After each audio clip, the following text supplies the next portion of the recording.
एकेकाळी नक्षलवाद्यांचा बालेकिल्ला म्हणून ओळखल्या जाणाऱ्या भामरागड तालुक्यातील तुमरकोटी येथे आज नव्या पोलीस ठाण्याची उभारणी झाली आहे। गेल्या 24 तासात 1000 जवानांनी 24 तासामध्ये या नव्या पोलीस ठाण्याची उभारणी केली आहे। छत्तीसगड मधील नारायणपूर जिल्ह्याच्या सीमेला लागून असलेला हा भाग एकेकाळी नक्षलवाद्यांचा बालेकिल्ला होता। पावसाळ्यानंतर या भागामध्ये सर्वात सुरक्षित ठिकाण म्हणून नक्षलवादी या एरियाकडे पाहत होते। मात्र आता इथे नव्या पोलीस ठाण्याची उभारणी झाली आहे। माझ्यासोबत आहेत जिल्हा पोलीस अधीक्षक निलोत्पल सर, काय सांगाल? तुमरकोडी हा छत्तीसगड सीमेवर अतिसंवेदनशील भाग, आज इथे 1000 जवानांनी 24 तासात पोलीस ठाण्याची उभारणी केली, किती महत्व आहे या पोलीस ठाण्याचे?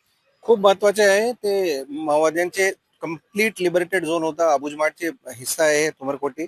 आमच्या अबुजमाडमध्ये सलग 2 महिन्यामध्ये दुसरा पोलीस मदत केंद्र आम्ही इथे उभारलेला आहे आणि कंप्लीट लिबरेटेड झोन आणि माओवाद्यांचे खूप मोठा वरवर होता, खूप फ्रीली त्यांचे मुवमेंट होता आणि हळूहळू आम्ही सिक्युरिटी व्हॅक्यूम कमी करून मागच्या 3 वर्षामध्ये 9 पोलीस मदत केंद्राची उभारणी केली आहे, ज्यातून जवळपास 2400 ते 2500 स्क्वेअर किलोमीटरचे सिक्युरिटी व्हॅक्यूम आम्ही कमी केलेला आहे आणि उर्वरित जे राहिलेले 500 स्क्वेअर किलोमीटर अबुजमाडचे जे पुढच्या महिन्यामध्ये आम्ही नवीन पोलीस मदत केंद्राची उभारली नंतर ते कमी होणार आहे। हे जे आम्ही आज तुमरकोटीमध्ये पोलीस मदत केंद्र उभारणी केलेलं आहे ते आम्ही अबुजमाडमध्ये ऑपरेशनसाठी लॉन्चिंग पॅड म्हणून वापर करणार आहे आणि जेणेकरून जे पूर्ण एरियाच्या मध्ये जे सिक्युरिटी व्हॅक्यूम होता ते कमी होणार आहे आणि या पोलीस स्टेशन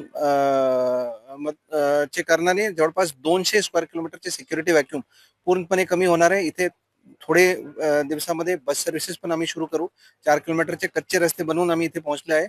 पुढचे 6 महिन्यामध्ये या पोलीस मदत केंद्र पोलीस स्टेशनमुळे पूर्ण एरियाचे सर्वांगीण विकास होता आपल्याला दिसणार आहे। तुमरकोटीचा हा गाव जे आहे जे पूर्ण पहाडीच्या मध्ये आहे, सभोवताल पहाडी आहे आणि या पहाडीच्या नंतर पुलनार पोलीस मदत केंद्राची स्थापना आता 15-20 दिवसापूर्वी झाली। तिकडे पुलनार, इकडे तुमरकोटी आणि पर्लकोटा नदी, कितपत या दोन्ही पोलीस स्टेशनचा आपल्या नक्षल मुवमेंट मध्ये असेल किंवा आपल्या नागरिकांपर्यंत पोहोचणं कितपत फायदा होईल आणि काय? खूप खूप महत्वाचे ठरणार आहे। खूप लोकांना खूप फायदा होणार आहे। जे पर्लकोटा नदीमुळे ते फुलनार आणि तुमरकोटी दोन्ही गाव 6 महिन्यासाठी ते कट ऑफ होत होते आणि आता 6 महिन्यासाठी ते दोन्ही आउटपोस्ट आम्हाला आमचे जे आहे ते म्युच्युअली दोघांना सपोर्ट करणार आहे। नियरेस्ट आउटपोस्ट आमचे कोठी जे आहे 4 वर्षापूर्वी याच कोठी आउटपोस्टवर इनफॅक्ट मागचे लोकसभा इलेक्शन मध्ये कोठी आउटपोस्टवर जे पोलिंग सुरू होतं कोठी गावामध्ये तिथे माओवाद्याने बीजीएल लॉन्चरचे माध्यमातून हल्ला केले होते आणि 4 वर्षापूर्वी आमचे एक जवान तिथे आउटपोस्टच्या समोर शहीद झाला होता आणि या एरियामध्ये त्यांचे कंप्लीट डॉमिनन्स कमी करण्यासाठी कोठी आणि तुमरकोटी आणि फुलनार ते मिलचे पत्थर साबित होणार आहे। तुमरकोटीमध्ये आम्ही गावामध्ये भेट दिला, साधी विजेची सोय नाही, रस्ता नाही, आपण इथं पोलीस ठाण्याची उभारणी केली आहे। कोणत्या आव्हानांना आपण तोंड देत इथं तुमरकोटी पर्यंत जे रस्त्याचे काम सुरू होते 2 वर्षापूर्वी माओवाद्यांनी तिथे जाळपोळ केले होते। 2 वर्षापासून ते रस्त्याचे काम थांबवले होते। जवळपास 5 किलोमीटरचे कच्चे रोड बनवून मोठे नाला रिपेअर करून आम्ही या इथेपर्यंत पोहोचलो आहे। आता आम्ही आलो आहे इथे 3 फेज इलेक्ट्रिसिटी सप्लाय पण येणार आहे। मोबाईल कनेक्टिव्हिटी ऑलरेडी एअरटेलचे टावर आम्ही उभारणी केलेला आहे आणि 4G मोबाईल कनेक्टिव्हिटी या गावामध्ये उपलब्ध आहे। बोरवेलची सुविधा येणार आहे आणि रोड, ब्रिजेस आणि नंतर एसटी बसेस पुढचे 6 महिन्यामध्ये या गावाला कनेक्ट करणारे एसटी बसेसची सुरुवात पण होणार आहे, याचा मला विश्वास आहे। आपल्या कार्यकाळातील जवळपास 9व्या पोलीस मदत केंद्राची ही स्थापना आहे। हे पोलीस मदत केंद्र नागरिकांच्या सोयी सुविधांसाठी कितपत आमचे पोलीस मदत केंद्र एक सिंगल विंडो सारखे काम करत आहे। एक खिडकी योजना आमचे पोलीस दादालोरा खिडकी योजना आहे जे 2021 मध्ये सुरू केले होते।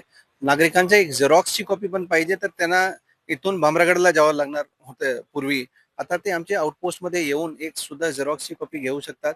त्यांना शासनाचे, राज्य आणि केंद्र शासनाचे जे पण योजनाचे लाभ पासून ते वंचित होता ते आमचे पोलीस स्टेशन मध्ये जे आमचे सिव्हिक ऍक्शनचे अधिकारी आणि अंमलदार आहे ते त्यांना प्रोव्हाइड करणार आहे आणि जे पण स्कीम पासून ते वंचित आहे ते सर्व स्कीमचे फायदा आमचे पोलीस मदत केंद्रमुळे होणार आहे। पोलीस दादालोरा खिडकीच्या माध्यमातून मागचे 4 वर्षामध्ये आम्ही 12 लाख पेक्षा अधिक नागरिक पर्यंत थेट शासनाच्या विविध योजनांचे लाभ पोहोचवण्यामध्ये गडचिरोली पोलीसला यश प्राप्त झाले आहे। नक्कीच गडचिरोली पोलिसांनी गेल्या 1-2 वर्षामध्ये ज्या नव्या पोलीस ठाण्यांची उभारणी केली आहे, हे नवे पोलीस ठाण्याच्या माध्यमातून केवळ सुरक्षाच नाही तर शासनाच्या विविध योजना नागरिकांपर्यंत पोहोचवण्याचं काम करतील असा विश्वास जिल्हा पोलीस अधीक्षक निलोत्पल यांनी व्यक्त केला आहे। मंगेश भांडेकर, एबीपी माझा, तुमरकोटी, गडचिरोली। एबीपी माझा, उघडा डोळे बघा नीट।